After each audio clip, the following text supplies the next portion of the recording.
Hello everyone, welcome to my YouTube channel technically Shubham. तो ये 10 MCQ question series का ये सेकंड पार्ट है। ऑलरेडी मैंने फर्स्ट पार्ट अपलोड कर दिया है, और जिन्होंने नहीं देखा है फर्स्ट पार्ट वो पहले आप फर्स्ट पार्ट देख लीजिए, उसके बाद सेकंड पार्ट पे आइए, जिससे कि आपका एक कंटिन्यूटी बना रहेगा।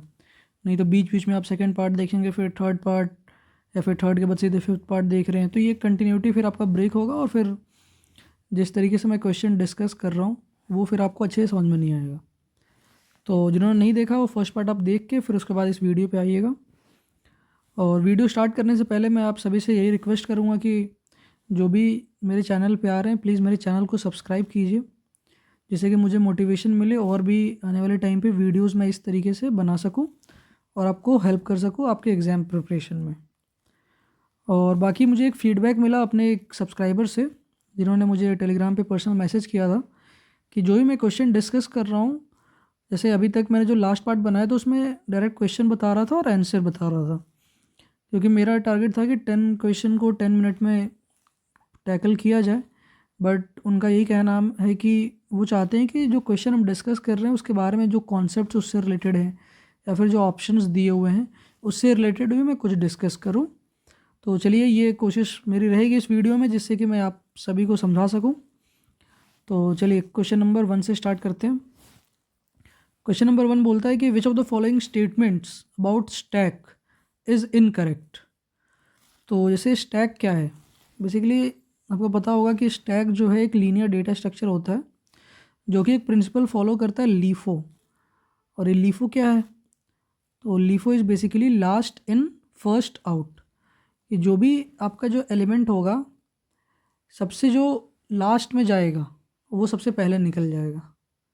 जैसे कि एग्जांपल के लिए बताऊँ मैं, चेयर्स जो होते हैं, चेयर्स एक के ऊपर स्टैक में ऐसे रखे रहते हैं। तो जो सबसे आखिरी में रखा जाता है, जैसे मैंने जाके उस पर आखिरी चेयर रख दिया और कोई दूसरा बंदा आया, उसको एक चेयर चाहिए, तो ऐसा तो नहीं वो बीच में से कोई चेयर ऐसे खींच के निकाल लेगा। उसको तो जो सबसे ऊपर रखा है उसी को निकालना पड़ेगा। तो मतलब कि जो मैंने लास्ट में रखा था और जो दूसरा बंदा आएगा वो फर्स्ट में उसको निकालेगा। तो यही होता है principle, last in first out. और आपका जो क्यू में होता है, क्यू में इसका अपोजिट होता है, फर्स्ट इन फर्स्ट आउट। तो आने वाले अगर क्वेश्चन क्यू से रिलेटेड भी है तो मैं उसको भी डिस्कस करूँगा। तो ये स्टैक ये होता है। अब ऑप्शंस को देखें तो ऑप्शंस में दिया हुआ है कि फर्स्ट ऑप्शन है new nodes can only be added to the top of the stack. आप ये ध्यान दीजिए कि इसमें क्वेश्चन में बोला है कि स्टेटमेंट जो है स्टैक से रिलेटेड जो इनकरेक्ट है। ये बहुत ज़्यादा गलती होती है जब हम एग्ज़ाम में बैठे रहते हैं, तो हम जल्दी से, जैसे मान लीजिए फर्स्ट ऑप्शन देखा मैंने स्टैक से रिलेटेड, तो उसमें लिखा है new nodes can only be added to the top of the stack. तो ये बात बिल्कुल सही है कि अगर ये चेयर एक मैंने रखा है, उसके ऊपर एक और रख दिया, एक और रख दिया, एक और रख दिया, तो जो नया नोड आएगा वो टॉप पे यहीं से तो हम उसको ऐड कर सकते हैं। ऐसा तो नहीं है कि नया नोड आया एकदम से यहाँ से ऐड कर देगा। तो ये बिल्कुल स्टेटमेंट सही है, बट यहाँ पे हमें इनकरेक्ट बताना है। तो ये नहीं कि हमने फर्स्ट ऑप्शन देखा, सही लगा, टिक किया और ऑप्शन है और नेक्स्ट क्वेश्चन पे चले गए। तो इन सब का बिल्कुल ध्यान रखना है एग्ज़ाम टाइम पे। ये बहुत छोटी छोटी बातें हैं बट गलती होती है। बाकी दूसरा देखिए, ऑप्शन बोल रहा है stack can be implemented using link list. तो ये स्टैक जो होता है लिंक लिस्ट के थ्रू इम्प्लीमेंट होता है, तो ये ऑप्शन भी सही है। तीसरा ऑप्शन और चौथा ऑप्शन देखें तो स्टैक्स आर वेरी यूज़फुल, ये जेनरिक स्टेटमेंट है, ऑब्वियसली ये सही है।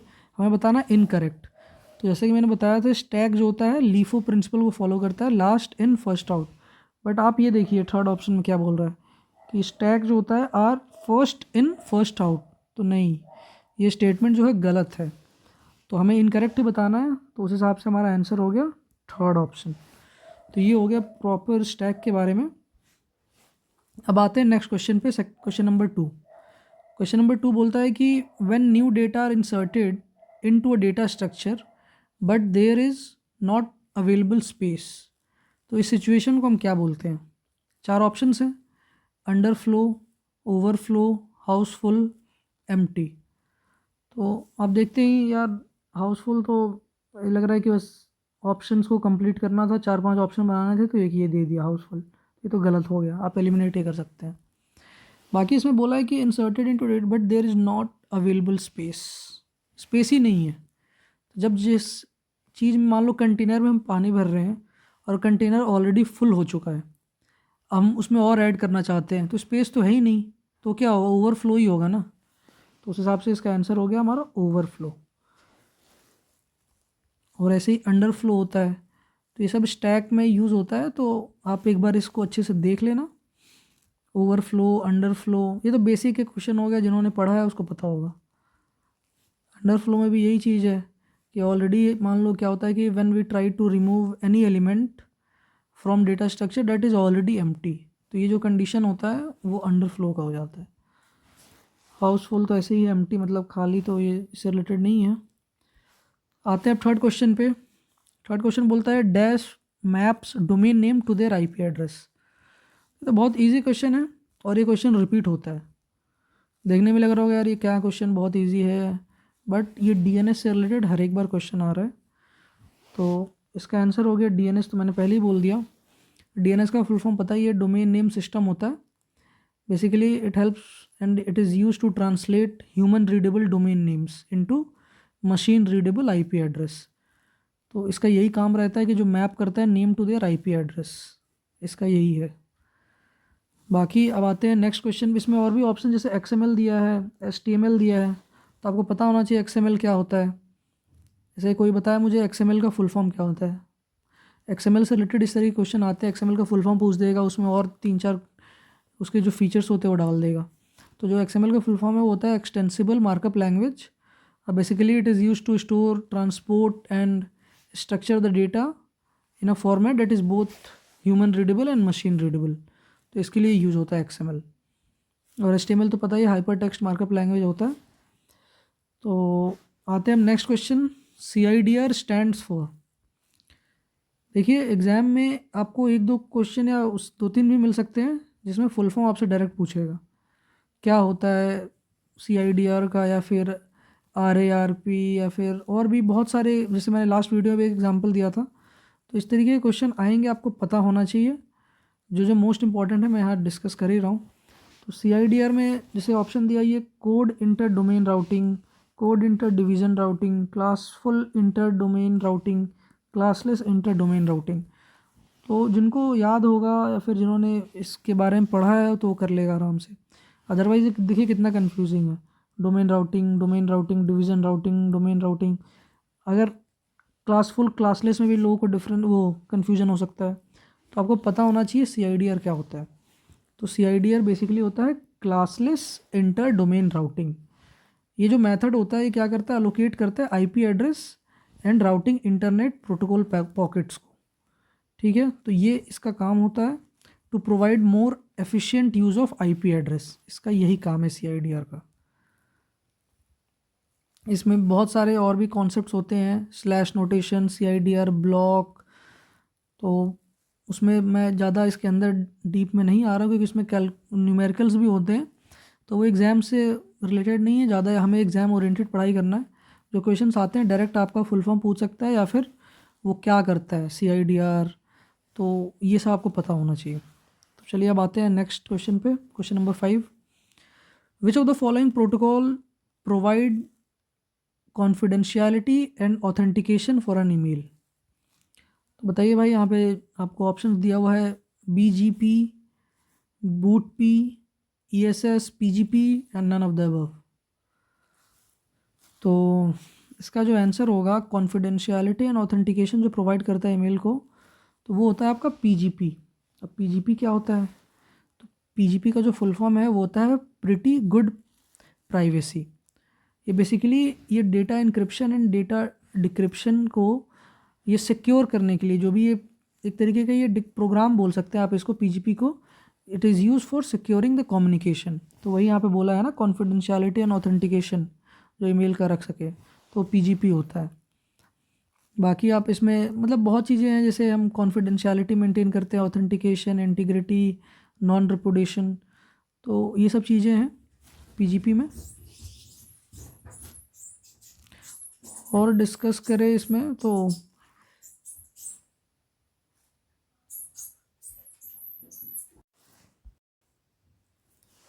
तो ये PGP के बारे में हो गया।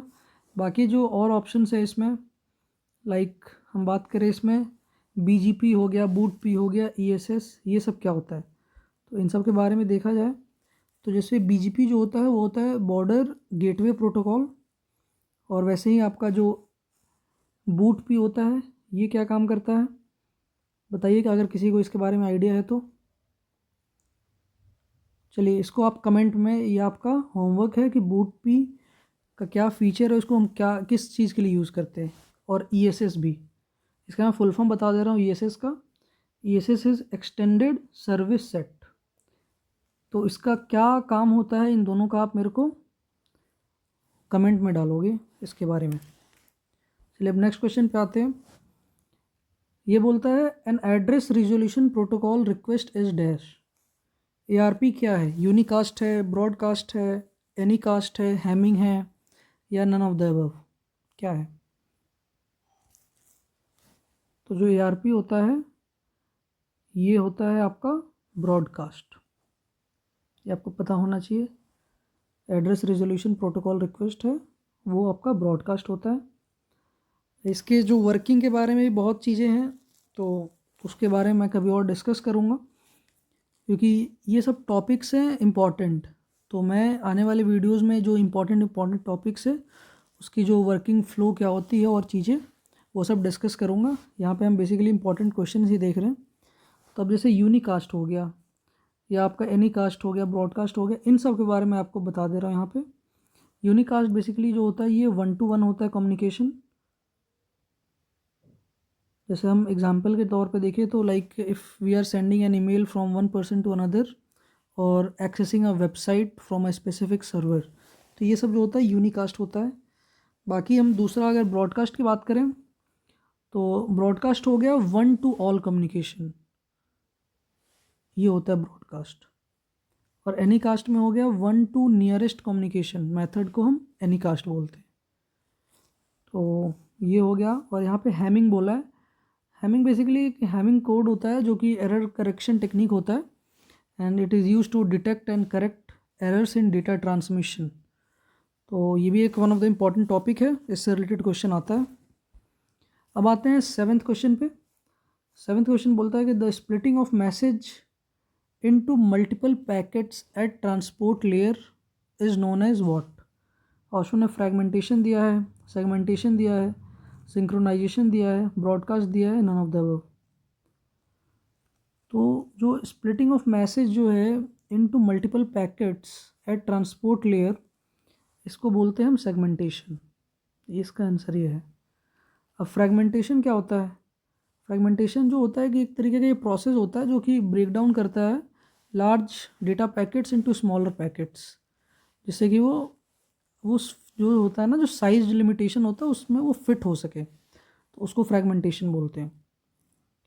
बाकी सेगमेंटेशन के बारे में देखा जाए तो सेगमेंटेशन ये भी एक तरीके का प्रोसेस है जो कि लार्ज चंक ऑफ जो डेटा होता है उसको क्या करता है स्मॉलर सेगमेंट्स में डिवाइड कर देता है ट्रांसपोर्ट लेयर पे, जो कि लेयर 4 होता है।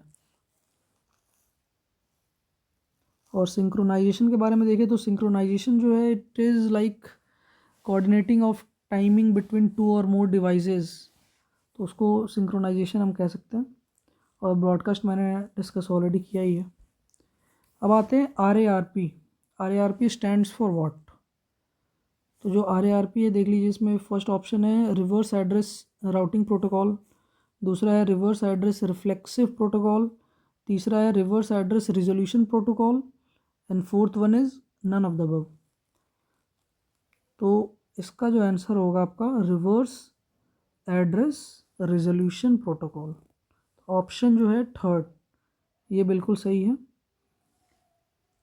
ये बेसिकली जो होता है एक तरीके का नेटवर्क प्रोटोकॉल है which is use to map a MAC, जो कि मीडिया एक्सेस कंट्रोल होता है। मैक एड्रेस जो होता है, मैक एड्रेस को IP एड्रेस के साथ ये मैप करने में हेल्प आता है। ARP उसका ये रिवर्स होता है, RARP reverse address resolution protocol. Next question देखते हैं 9th में बोल रहे हैं encryption and decryption of data are responsibility of dash layer. तो इंक्रिप्शन डिक्रिप्शन का जो है कौन से लेयर की रिस्पॉन्सिबिलिटी है। तो जैसे जानते हैं हम कि बहुत सारे लेयर्स हैं अपने OSI मॉडल में। जैसे हमारा एक एप्लीकेशन लेयर होता है, दूसरा एक प्रेजेंटेशन लेयर, फिर अपना session layer, then transport, network layer, data link layer and physical layer. तो ये सब है उसके, ये इंपॉर्टेंट क्वेश्चन है। इस तरह के क्वेश्चन आते हैं, या तो फिजिकल लेयर से रिलेटेड पूछ दे कोई फीचर, या डेटा लिंक से, या फिर प्रेजेंटेशन, ट्रांसपोर्ट, तो आपको पता होना चाहिए। तो इंक्रिप्शन एंड डिक्रिप्शन जो होता है ये आपका होता है प्रेजेंटेशन लेयर में। इसका आंसर हो गया सी ऑप्शन हो गया। तो आपको ये physical layer, data link layer, इनसे रिलेटेड सारे जो हैं फीचर्स आपको पता होना चाहिए, ये पूछता है एग्ज़ाम में। सो ये हो गया क्वेश्चन नंबर 9।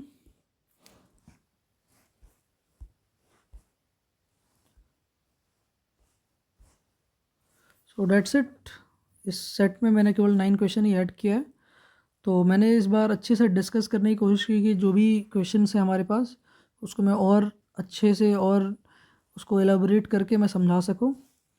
तो और भी कोई फीडबैक है आप प्लीज़ मेरे कमेंट में उस फीडबैक को डालिए, जिससे कि मैं और इम्प्रूव कर सकूं आगे आने वाली वीडियोस में। एंड प्लीज़ मेरे चैनल को जो भी देख रहे हैं फर्स्ट टाइम, प्लीज़ सब्सक्राइब कीजिए एंड अपने दोस्तों के साथ शेयर कीजिए एंड लाइक कीजिए। Thank you so much.